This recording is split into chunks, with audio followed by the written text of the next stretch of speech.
Hi అండి. ఒక useful Tipu. మనము రెగ్యులర్‌గా పిల్లలకి స్కూల్‌కి వైట్ షూ అనేది వాడుతూ ఉంటాము. అలానే పెద్దవాళ్ళం కూడాను ఆఫీసులకి అలా వాడుతూ ఉంటాం కదా! కానీ ఇవి కొన్ని రోజులకి చాలా దట్టిగా మురికి పట్టేస్తూ ఉంటాయండి.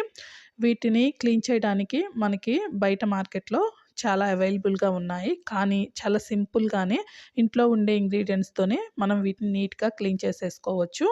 మీకు నచ్చితే ఈ టిప్పు ఫాలో అయిపోండి. దీనికోసము ఒక గిన్నె తీసుకొని వైట్ కలర్‌లో ఉండే ఏదైనా పేస్ట్ ఒక స్పూన్ వేసుకోండి. 1 స్పూన్ బేకింగ్ సోడా, 1 స్పూన్ వరకు వెనిగర్ ఏసి మూడిటిని మిక్స్ చేసుకున్న తర్వాత ఒక పాత బ్రష్ తీసుకొని షూ పైన ఇలా అప్లై చేసేసి జస్ట్ లైట్‌గా బ్రష్ చేసేసి ఒక క్లాత్‌తో ఇలా మొత్తాన్ని వైప్ చేసేసామంటే చూడండి ఎంత బాగా క్లీన్ అయిపోయిందో. రెండిటికి డిఫరెన్స్ మీకే కనిపిస్తుంది కదా! మీరైతే ఎలా వైట్ షూని క్లీన్ చేస్తారో కామెంట్ చేయండి. మీకు ఈ వీడియో నచ్చితే ఒక లైక్ చేసి మన ఛానల్‌ని సబ్స్క్రైబ్ చేయండి. Thank you.